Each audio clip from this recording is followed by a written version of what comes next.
Hello बच्चों। तो जैसा कि अपन क्लास 12 की अपन की प्रश्नावली कर रहे थे, चौथी सारणिक में अपन प्रश्नावली 4 कर रहे थे। और प्रश्नावली 4 में जैसा कि आपको दिख रहा है, अपन विविध की प्रश्नावली चल रही थी लास्ट क्लास में अपन की। उसके अपन ने जनरली क्वेश्चन कर लिए थे 6। 2 क्लास में हुए तो वो भी 3-3 के बड़े बड़े प्रश्न थे। इसलिए आज की क्लास में अपन करने वाले हैं प्रश्न नंबर 7 से स्टार्ट, और 7, 8 और 9 को यहाँ पे इस क्लास में करने वाले हैं। 7वां प्रश्न थोड़ा अलग है और बिल्कुल जैसा लास्ट क्लास में किया था वैसे वो मेथड वही है, लेकिन अपन को थोड़ा सा कुछ टॉपिक अगर चेंज देता है तो उसके अकॉर्डिंग कैसे करते हैं उसको अपन यहाँ पे अच्छे से देखने वाले हैं। अच्छे से क्वेश्चन में बने रहना, किस प्रकार से क्वेश्चन को हल किए जाते हैं। यहाँ पे स्टार्ट करता हूं मैं प्रश्न नंबर 7। प्रश्न नंबर 7। जनरली मुझे 3 समीकरण दे रखी है, 2/x, 3/y, 10/z बराबर 4 है, मतलब प्रश्न सब इसी प्रकार से कुछ समीकरण दे रखी है। तो समीकरण क्या है? समीकरण फर्स्ट है 2/x plus 3/y plus 10/z,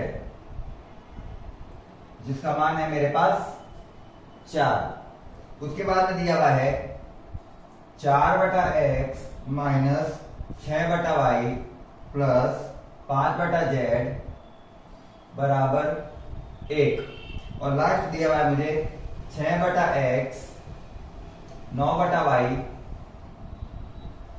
और माइनस का 20/z बराबर है 2। और मुझे ज्ञात करना है कि x, y और z इनके मान क्या है। 1/x 1/y 1/z के नहीं, मुझे x, y, z के मान ज्ञात करने हैं। किंतु समीकरण में अपन को 1/x 1/y और 1/z के रूप में दिया हुआ है। 2 के साथ में 1/x, 3 के साथ में 1/x, 10 के साथ में 1/z, ऐसे समझ सकते हो ना आप। नॉर्मली इस टाइप से दिए हुए हैं अपन को। पहले इसे a, b और अपन x मैट्रिक्स निकालते हैं, और समीकरण को हल करने के लिए मैट्रिक्स किस प्रकार से लिखे जाते हैं। ए मैट्रिक्स क्या होता है अपन का? जो चरों के साथ दिए हुए होते हैं उन अवयवों को लिखना है। चर ये दे रखे हैं, इनके साथ अवयव क्या क्या है? तो अवयव है 2, 3, 10। दूसरा है 4, -6 और 5। 2, 3, 10, 4 -6 5, और लास्ट है 6, 9 और माइनस का 20। ये हो गया अपन का मैट्रिक्स ए। उसके साथ में मुझे मैट्रिक्स x क्या लिखूंगा मैं? मैट्रिक्स x, बड़ा वाला x, उसको लिखा जा सकता है 1/x 1/y 1/z। जनरली अपन x, y और z लिखते थे, लेकिन यहाँ पे x, y, z बट्टा में दे रखा है तो इनको लिखना भी बट्टा के रूप में ही है। और जो अंतिम दिया हुआ है अपन को b, जो अपन b मैट्रिक्स मानते हैं वो होता है बराबर के दूसरी साइड वाले अवयव 4, 1 और 2। ये मुझे जनरली दिए हुए हैं 3 मैट्रिक्स। इन मैट्रिक्स का यूज करते हुए मुझे मैट्रिक्स x यानी 1/x 1/y 1/z से x, y, z का मान निकालना है। ठीक है, 2 मिनट जाना।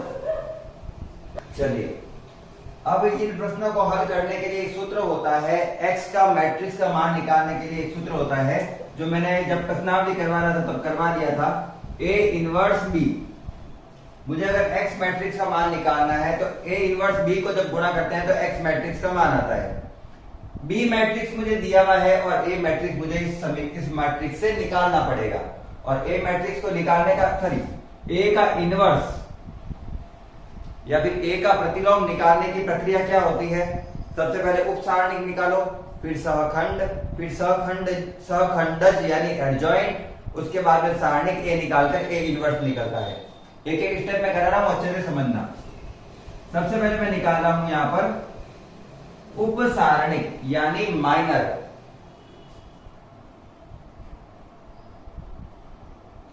माइनर निकालना या उप सारणिक निकालने का मतलब क्या होता है कि जिस अवयव का उप सारणिक निकालना है उसकी पंक्ति और स्तंभ को छिपा दो और बाकी बचे अवयवों का सारणिक ले लो। जैसे 2 का निकालना है तो इसके पंक्ति और स्तंभ को छिपा दिया। -6 को -20 से गुणा किया, माइनस प्लस का 120 में से 45 गया, क्योंकि माइनस आता है फॉर्मूले वाला। 120 में से 45 गया, 120 में से 45 गया तो बचता है 85। कितना बचता है? 85। इसी प्रकार से दूसरा अवयव है, इसकी स्तंभ और पंक्ति को छिपा दो। माइनस का 80 और माइनस का 30 हो जाता है, माइनस का 80 और माइनस का 30 माइनस का 110। उसके बाद में तीसरे अवयव का निकालना है, इसके स्तंभ और पंक्ति को छिपा दो। 9 चौक 36, फॉर्मूले वाला माइनस और माइनस का 36 मिलके उससे माइनस माइनस प्लस हो गया। 9 चौक 36 और 36 हो गया 72।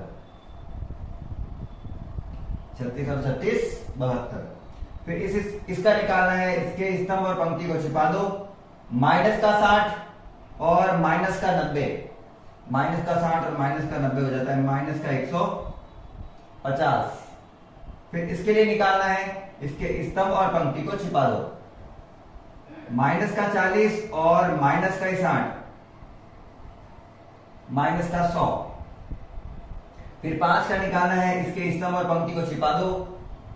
18 और 18 36, सॉरी 18 में से 18 गए 0। फिर नेक्स्ट क्या है अपना 6 वाला, इसके स्तंभ और पंक्ति को छिपा दो। ये हो गया तीनों पंजे 15 और प्लस का 60, 15 और 60 हो जाता है 75। उसके बाद में 9 का निकालना है, इसके स्तंभ और पंक्ति को छिपा दो। 10 माइनस 40 माइनस का 30, माइनस का 30। और लास्ट वाले का निकालना है, इसके स्तंभ और पंक्ति को छिपा लो। माइनस का 12 और माइनस का 12 हो जाता है माइनस का 24। एक बार मैं पहले अपन मैट्रिक्स पर अच्छे से देख लूं वापस, उसके बाद में आगे लिखूंगा, ठीक है ना। मेरे पास था 2 3 10 4 माइनस 6 5 6 9 और माइनस 20, ठीक है। क्योंकि अभी आगे कर दूंगा और क्वेश्चन ही गलत हो गया तो पूरा उठा जाएगा। अब इसका निकालते हैं सहखंड। सहखंड निकालने का तरीका क्या होता है 3 बाय 3 में? 1 2 3 और 4, इन चारों अवयवों के चिन्ह चेंज करने होते हैं, जिससे उप सारणिक सहखंड में चेंज हो जाता है, माइनर को फैक्टर में चेंज हो जाता है। इसका तो करना नहीं है, ये 85 का 85, ये हो गया प्लस का 110, ये हो गया 72 का 72, ये प्लस का 150 हो गया, ये माइनस का 100, 0 तो 0 ही रहता है, 75 का 75, माइनस 30 का हो गया प्लस का 30 और माइनस 24 का माइनस 24। अब क्या निकालना है मुझे? एडजॉइंट ऑफ ए, यानी सहखंडज। Adjoint of A, adjoint of A निकालने का तरीका क्या होता है? एडजॉइंट ऑफ ए निकालने का सिंपल तरीका होता है कि अपन ने जो सहखंड निकाला है, कोफैक्टर निकाला है, इसकी पंक्तियों को स्तंभ में परिवर्तित कर दो या फिर स्तंभों को पंक्तियों में परिवर्तित कर दो, दोनों एक ही चीज है। पहली पंक्ति पहला स्तंभ 85 110 और 72, 150 माइनस का 100 0, 75 30 माइनस का 24, और ये अपन का आ गया एडजॉइंट ऑफ ए। अब मुझे ए इनवर्स निकालने के लिए एक और चीज चाहिए, वो है सारणिक ऑफ ए। और इसे निकालने का सरल तरीका होता है A11 को F11 से गुणा कर दो, A12 को F12 से गुणा कर दो और A13 को F13 से गुणा कर दो। पूरा सारणी निकालने की जरूरत नहीं है। A की पहली पंक्ति को F की पहली पंक्ति के सभी अवयवों से गुणा करके जोड़ दो, तो उससे क्या आ जाएगा? सीधा ही सारणिक ऑफ ए। यही लिखा हुआ है मेरे। गड़बड़ पहले वाले में ही हो गई, ठीक है ना। पहले वाले में 2 का कर रहे हैं, ये हो रहा है प्लस का 120 और ये हो रहा है माइनस का 45। 120 में से 45 जाता है तो बचता है 75। 120 में से जब 45 जाता है तो 5 में से 10 में से 5 गया 5, यहां बचे 11 में से 4 गया, तो कितना बचेगा 7, बस वो एक ही गलत था पहला वाला ही, तो उसके कारण आंसर नहीं आ रहा। चेक कर लिया मैंने, अब फटाफट करते हैं। वापस यहाँ पे लिख रहा हूँ मैं 75, बाकी कोई चेंज है नहीं तो बाकी वही चलेंगे अपने। कहाँ गया ये 75, ठीक है। फटाफट से वापस वैल्यू पुट कर रहा हूँ, अच्छे से देखना। A11 को गुणा करना है F11 से, ये रहा 75 से, ठीक है। प्लस A12 मतलब 3 को गुणा करना है F12 से यानी 110 से, प्लस F13 यानी 10 को गुणा करना है इससे 72 से। फटाफट से देखते हैं क्या आंसर आता है। इससे आ रहा है मेरा 150, इससे आ रहा है 330 और इससे आ रहा है 720। गुणा करने पर जब सबको जोड़ता हूं तो आ रहा है 0, 5 और 5 10 का 0 हासिल का 1, 7 और 3 10, 10 और 2 12। तो मेरा फाइनल जो उत्तर आ रहा है वो ए सारणी का वो है 1200। सिंपल सा, ठीक है ना। बस इसलिए कैलकुलेशन एक बार फिर से देख लेनी चाहिए थी मेरे को। चलो कोई नहीं, अब अपन आगे स्टार्ट करते हैं। अब अपन को करना है एक्स वाई जेड का मान निकालने के लिए अपन को पता है चूंकि x का जो मान होता है वो कैसे आता है, a इनवर्स को b से गुणा करने पर आ जाता है। x क्या है अपना, x है 1/x 1/y 1/z बराबर a इनवर्स क्या है, a इनवर्स अभी निकाला मैंने। अच्छा a इनवर्स निकाला नहीं है। a इनवर्स क्या होता है, सारणी के, सॉरी एडजॉइंट ऑफ a बटा सारणी के। तो मैं उसको सीधा ही लिख देता हूं यहाँ पे, बट उसका उत्तर आएगा 1/1200। उसके साथ लिखना है एडजॉइंट ऑफ a 75 150 75 110 75 का 72, फिर 110 माइनस का 110। मैं क्या पागल हो गया, इसकी पंक्तियों को स्तंभ के रूप में करा था, 75 ही था वहां पे, और 30 का 30, ठीक है। उसके बाद में 72 0 माइनस का 24। ये अपन का था adjoint of A. Adjoint of A मतलब एडजॉइंट ऑफ ए अपॉन सारणी के लिए क्या आ जाता है अपन का, ए इनवर्स हो गया, तो ये पूरा ए इनवर्स का मान है। इससे गुणा करना है मुझे बी को। बी कहां है, बी दिया हुआ ये रहा, तो ये क्या हो गया 4 1 और 2, दोनों को गुणा करो और निकालते हैं इसका आंसर। 1/x 1/y 1/z बराबर 1/1200 को नहीं छेड़ना अभी के लिए, जैसा है वैसा ही रहने दो। गुणा करना है इनको, और दो मैट्रिक्स को गुणा करने का तरीका क्या होता है कि पहले मैट्रिक्स की पंक्ति को दूसरे मैट्रिक्स के स्तंभों से गुणा करना होता है। एक एक करके गुणा करते हैं। स्तंभ तो एक ही, मतलब अपन को एक स्तंभ के रूप में उत्तर भी एक स्तंभ के रूप में ही मिलेगा। पहला 75 को 4 से गुणा किया तो आया 300, 300 में 150 जोड़ा तो हुआ 450, 450 में 450 में और मैंने 150 जोड़ा, 75 है, ठीक है ना। मैंने और क्या जोड़ा 150, 450 में जब मैं 150 जोड़ूंगा तो आ जाएगा 600। ये पहला। दूसरा निकाला 110 को 4 से गुणा किया 440, 440 में से 100 गया तो आया 340, 340 में 60 जोड़ा, 340 में 60 जोड़ा तो आ गया 400। तीसरी पंक्ति स्तंभ से गुणा करेगी। 72 को 4 से गुणा किया, करके देख लेता हूं, एक बार कर दो जाएगा। 72 को 4 से गुणा किया, 4 दूनी 8, 7 चौक 28। 0 को 1 से गुणा किया 0 ही है। -24 को 2 से गुणा किया -48, 4 8 से 8 गया 0 और 4 गया 4, ये 240। मुझे क्यों लग रहा है 250 आना चाहिए था। 4 दूनी 8, 7 चौक 28 और इसलिए चलो यही है तो यही है, फिर यही है तो यही है। तो मेरे ये 3 आंसर आ रहे हैं। अगर मैं 1200 को अंदर की तरफ भेजू, इन सबके 1/1200 दे रखा है, ये सबके भाग में जाएगा। काटते हैं, क्या क्या आ रहा है, 600 के बटा में 1200, तो 600 से 1200 कटेगा 1/2 बार। 600 एकम 600, 600 दूना 1200, या फिर 2 0 से 2 0 गए, 6 एकम 6, 6 दूनी 12। ऐसे है,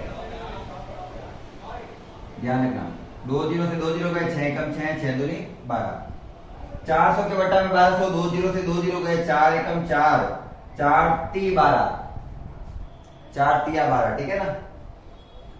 240 के बट्टा में 1200 बेचते हैं, तो मैं इन दोनों को अगर 12 से काटूं, 240 बट्टा 1200, 1 0 से 1 0 कैंसिल,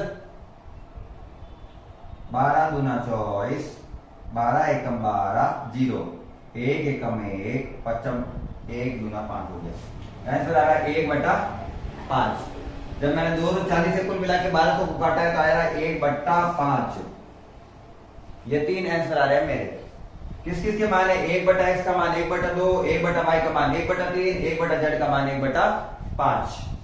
मुझे x y z का मान चाहिए, तो यहां पे देखना 1/x का मान कितना आ रहा है, 1/2। 1/x का मान 1/2, तो बताओ x का मान कितना हो जाएगा, दोनों को उल्टा कर दो, x बराबर 2। इसी प्रकार से 1/y का मान कितना आ रहा है, 1/3, दोनों को उल्टा कर दो, y बराबर 3, या फिर क्रॉस गुणा कर दो, ये भी कर सकते हैं, y एकम y, 3 एकम 3। 1/z का मान कितना आ रहा है, 1/5, तो z बराबर कितना हो जाएगा, 5। सिंपल क्वेश्चन है, कुछ नहीं है इनमें। सामान्यतः कभी भी किसी भी समीकरणों में x y z का मान निकालने के लिए a इनवर्स निकालना पड़ता है। a इनवर्स निकालने के बाद में a इनवर्स, जैसे a इनवर्स निकाला नहीं, मैंने निकाला उप सारणिक, फिर सहखंड, फिर सहखंडज, और a इनवर्स का सूत्र होता है एडजॉइंट ऑफ a बट्टा सारणिक a।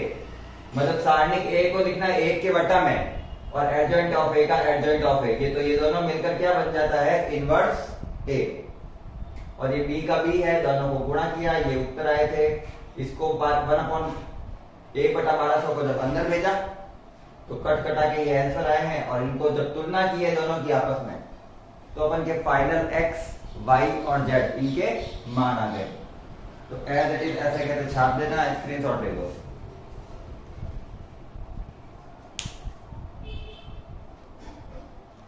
चलो क्वेश्चन नंबर 8, जो कि अपन को एमसीक्यूज में दिया हुआ है, लेकिन अपन को एमसीक्यू से कोई मतलब नहीं है। अपन को पता होना चाहिए आंसर कैसा आया है, और एमसीक्यूज वाले को भी सॉल्व करना ही होता है। वो तो अपन को ऐसे ही कुछ वो दे रखे होते हैं कि एमसीक्यूज में ऐसे क्वेश्चन बन सकते हैं। क्वेश्चन ये दिया हुआ है कि प्रश्न नंबर 8 में कि ए जो मैट्रिक्स है मेरा वो है x 0 0 0 y 0 0 0 y। ये एक शून्येतर मैट्रिक्स है। शून्येतर का अर्थ होता है जो शून्य नहीं है, जिसका उत्तर 0 नहीं है, उसे कहा जाता है शून्येतर। ऐसा मत सोच लेना शून्येतर का मतलब है शून्य। शून्येतर का मतलब होता है जो शून्य नहीं होता है, उसे शून्येतर कहते हैं। अगर मैं इसका इनवर्स निकालूं तो वो क्या आएगा, वो चेक करके बताना है मेरे को। तो इनवर्स निकालने के लिए उप सारणिक, फिर सहखंड, फिर सहखंडज, फिर सारणिक ऑफ ए, और फिर ए इनवर्स निकालते हैं। अच्छे से देखना, एक एक करके स्टेप कर रहा हूं मैं। सबसे पहले क्या निकालेंगे, उप सारणिक, ऐसे निकालो। पहले अवयव के लिए निकालना है, इसको छिपा दो पूरा, पंक्ति और स्तंभ को पूरे को, यहाँ स्तंभ और पंक्ति को छिपा दो। पहली वाली के x y को z से गुणा किया, yz -0 तो 0 ही होता है। फिर 0 के लिए निकालना है, 0 को इसके स्तंभ और पंक्ति को छिपा दो। 0 को z से गुणा किया 0, 0 को 0 से गुणा किया 0। तीसरे के लिए निकालना है, इसके स्तंभ और पंक्ति को छिपा दो। 0 -0 0, ये तो सिंपल है बिल्कुल। फिर इसके लिए निकालना है, इसके स्तंभ और पंक्ति को छिपा दो। 0 -0 0। इस अवयव के लिए निकालना है, इसके स्तंभ और पंक्ति को छिपा दो। xz -0 xz। इस अवयव के लिए निकालना है, इसके स्तंभ और पंक्ति को छिपा दो। 0 -0 0। इसके लिए निकालना है 0 माइनस 0 0। इसके लिए निकालना है पंक्ति और स्तंभ को छिपा दो 0 माइनस 0 0। लास्ट अवयव के लिए निकालना है इसके स्तंभ और पंक्ति को छिपा दो xy माइनस 0 xy। तो मेरे पास कुल मिला के एक आया हुआ है ये मैट्रिक्स जिसे कहते हैं अपन उपसारणिक यानी माइनर। ठीक है, ये तो आपको निकालना नहीं चाहिए, अपन इतना पीछे तक आ चुके हैं। इसका सहखंड क्या होगा? तो सहखंड में जनरली अपन 1 2 3 और 4 इनके अवयव चेंज करते हैं, चिन्ह चेंज करते हैं, लेकिन चिन्ह तो आएंगे ही नहीं। जीरो के तो चिन्ह जीरो ही होता है और इसका कोई चिन्ह ही नहीं है, प्लस प्लस माइनस माइनस सब यही है। तो इन सब के अवयवों को जब मैं चिन्ह को चेंज करता हूं तो वापस मुझे यही मिल गया yz 0 0 0 xz 0 0 0 xy। और इसका एडजॉइंट क्या होता है? तो यहाँ पड़ोस में निकाल रहा हूं मैं, चलो जगह फुल अभी तो कोई दिक्कत ही नहीं है। इसका मुझे निकालना है एडजॉइंट ऑफ ए यानी सहखंडज। सहखंडज का मतलब क्या होता है? सहखंड जो दे रखा है, कोफैक्टर जो दे रखा है, उसकी पंक्तियों को चेंज कर दो स्तंभों में तो भी कोई फर्क नहीं पड़ेगा। पहली पंक्ति को जब स्तंभ में लाया तो भी कोई फर्क नहीं पड़ा, वही रही, वही है, वही रही। दूसरी पंक्ति 0 xz 0 कोई फर्क नहीं पड़ा, पहले भी यही थी। फिर तीसरी पंक्ति 0 0 xy तो भी कोई फर्क नहीं पड़ा, सब सेम ही आ रहा है ना। अब मुझे क्या निकालना है? ए इनवर्स निकालने के लिए लास्ट प्रक्रिया है मेरी ए सारणिक। और ए सारणिक का सीधा सा सूत्र होता है A11 F11 A12 F12 A13 F13। ए की पहली पंक्ति के अवयवों को एफ की पहली पंक्ति के अवयवों से गुणा करना है। x को yz से गुणा किया xyz प्लस 0 को 0 से गुणा किया 0 प्लस 0 को 0 से गुणा किया 0। तो मेरा कुल मिलाकर यहां पे आ रहा है x y और z।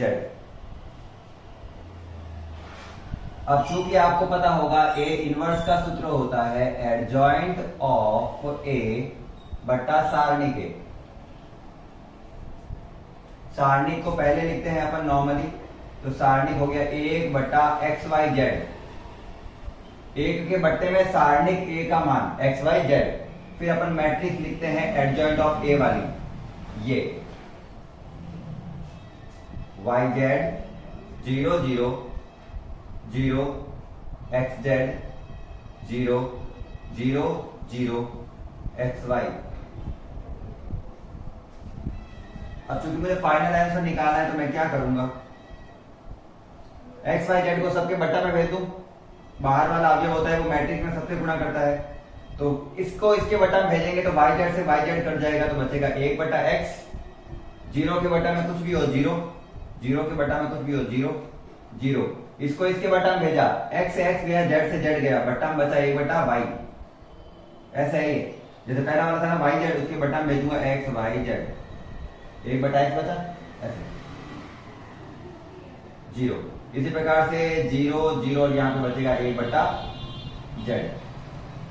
आपको 1 के बट्टा में उत्तर नहीं दिया हुआ होगा मेरे हिसाब से, तो इसको इनवर्स के रूप में लिख दो। इनवर्स के रूप में लिखूंगा तो क्या लिखूंगा मैं? एक्स इनवर्स, जब एक्स ऊपर जाता है तो इनवर्स हो जाता है 0 0 0 वाई इनवर्स 0 और 0 0 जेड इनवर्स। यही है इसका सिंपली आंसर। तो मैंने आपको पूरा सॉल्व करके बताया कि इसका आंसर कैसे आता है, ठीक है ना। ऑनली एमसीक्यू के भरोसे मत रह जाना, सॉल्व करने पड़ते हैं, या आपके नॉर्मल क्वेश्चन में भी आ सकते हैं। स्क्रीनशॉट दे देना और समझ में आ गया तो क्लास को लाइक कर देना है। चलो लास्ट 9th क्वेश्चन है, अपन को दिया हुआ है, इंपॉर्टेंट प्रश्न है, बिल्कुल अच्छा सा क्वेश्चन है, इंपॉर्टेंट। अपन को एक मैट्रिक्स दिया हुआ है और बोल रहा है इसका डिटरमिनेंट निकालो। डिटरमिनेंट मतलब सारणिक ही होता है, तो वो कंफ्यूज नहीं होना है। डीईटी का मतलब ही होता है सारणिक ए निकालना है, मतलब मुझे इसका मान ज्ञात करना है और बताना है इसकी रेंज क्या है, 0 है, 2 से अनंत है, 2 से 4 है, या 2 से 4 तक जिसमें 2 और 4 शामिल है, इनमें से कौन सी इसकी रेंज है वो मेरे को बतानी है। सिंपल क्वेश्चन है, देखते हैं। पहले इसका सारणी निकालते हैं अपन, ठीक है ना। और सारणी निकालने के लिए डैश डैश वाली लाइन को मैं कर देता हूं रफ। चलिए इसको हटा दिया मैंने। ए का सारणी निकालते हैं। सारणी निकालने का तरीका वही, पहला अवयव एज इट इज, फिर इसकी स्तंभ और पंक्ति को छिपा दो और गुणा करो। एक को एक से गुणा किया, एक माइनस फॉर्मूले वाला माइनस साइन थीटा को साइन थीटा से गुणा किया तो माइनस का साइन स्क्वायर थीटा, जो इससे मिलकर हो जाएगा प्लस का साइन स्क्वायर थीटा। दूसरा वाला होता है जो पहली पंक्ति का, उसे माइनस में लिखा जाता है, सबको पता है। ये प्लस होता है, ये माइनस और ये प्लस। गुणा करो, माइनस साइन थीटा को एक से गुणा किया, माइनस का साइन थीटा, फॉर्मूले वाला माइनस, माइनस को एक को साइन थीटा से गुणा किया तो हो गया प्लस का साइन थीटा। माइनस के एक को साइन थीटा से गुणा किया, साइन माइनस का साइन थीटा जो फॉर्मूले के साथ मिलकर हो गया प्लस का साइन थीटा। लास्ट एक, इसके स्तंभ और पंक्ति को छिपा दो, माइनस का साइन थीटा और माइनस का साइन थीटा प्लस का साइन स्क्वायर थीटा। फॉर्मूले वाला माइनस, माइनस के एक को एक से गुणा किया तो माइनस का एक जो इससे मिलकर हो जाएगा प्लस का एक। अब देखते हैं क्या हो रहा है final. 1 plus sine square theta minus sine theta into 0, इसे कट गया, plus sine square theta plus 1। तो देखो ये तो पूरा हो गया 0। मेरे उत्तर आ रहा है इसका कुल मिला के 1 और 1 2 प्लस 2 साइन स्क्वायर थीटा। ये मेरे सारणी का उत्तर है। अब रेंज कैसे निकाली जाती है? रेंज निकाली जाती है ट्रिग्नोमेट्रिक फंक्शन से। रेंज बेसिकली निकाली जाती है ट्रिग्नोमेट्रिक फंक्शन से। साइन स्क्वायर थीटा की जो रेंज होती है, वैसे साइन थीटा की रेंज तो -1 से 1 तक होती है, ये आपको पता होगा। लेकिन अगर उसका स्क्वायर दिया हुआ है तो स्क्वायर में कभी भी माइनस का मान उत्तर में नहीं आता है। तो इसकी जनरली जो रेंज होती है स्क्वायर की वो होती है 0 से 1 तक, क्योंकि माइनस का आता ही नहीं है। तो माइनस का 1 से 1 तक मैं माइनस वाले मान हटा दो, 0 से 1। इसको इस टाइप से सेट करना है मुझे रेंज लाने के लिए। ये मेरा उत्तर है और मुझे ये पता है कि साइन स्क्वायर की रेंज होती है ये। साइन स्क्वायर के साथ 2 गुणा में है, तो इन सब के साथ क्या गुणा में लिखता हूं एक बार में, 2 into 0, 2 sine square theta 2 into 1। तो क्या हो गया 0, 2 को 0 से गुणा किया 0, 2 साइन स्क्वायर थीटा और 2 एकम 2। अभी रह जाए 0 से 2, लेकिन ये कह रहा है इसके साथ में क्या जोड़ना है अपन को, 2 और जोड़ना है। तो सब जगह 2 2 जोड़ो। 0 में 2 जोड़ा 2, इसमें 2 जोड़ा 2 प्लस 2 साइन स्क्वायर थीटा। कोई गलती से 2 को 2 से जोड़ मत देना, ये साइन के साथ लिखा हुआ ये अकेला है, ये चर है ये अचर है, जुड़ता नहीं है ये। और इसमें भी 2 जोड़ा तो 2 और 2 हो गया 4। तो मेरी रेंज जो जा रही है वो जा रही है 2 से लेकर 4 तक, जिसमें 2 और 4 दोनों शामिल है। तो रेंज क्या आ गई 2 से 4। देखो ये ब्रैकेट होता है बड़ा वाला, वो ये बताता है कि ये इक्वल टू भी है, मतलब 2 खुद भी शामिल है और ये 4 भी शामिल है। जबकि एक आपके आंसर दिया हुआ है 2,4, उसका मतलब होता है कि 2 और 4 शामिल नहीं है, इसके बीच वाली संख्या है। ठीक है, तो ध्यान रखना अपन के साइन में 0 और 1 शामिल होता है तो वो बराबर वाला चिन्ह है, मतलब वो ग्रेटर देन वाला आएगा, सॉरी बड़ा ब्रैकेट वाला आएगा, जिसे कहा जाता है बंद अंतराल। एक होता है खुला अंतराल, एक होता है बंद अंतराल, वो वाला। तो ये इसका आंसर है 2,4 और ये कौन से नंबर का आंसर है इसके, ये है डी। तो इसका आंसर हो गया डी। और ये हो गया अपना पूरे से सारे क्वेश्चन। अगली क्लास में अपन स्टार्ट करेंगे एक्सरसाइज नंबर 5। तो अगर आपको क्लास अच्छे से समझ में आ गई हो तो क्लास को लाइक करना है, साथ ही चैनल को सब्सक्राइब कर देना है, अपने दोस्तों के साथ शेयर कर सकते हैं।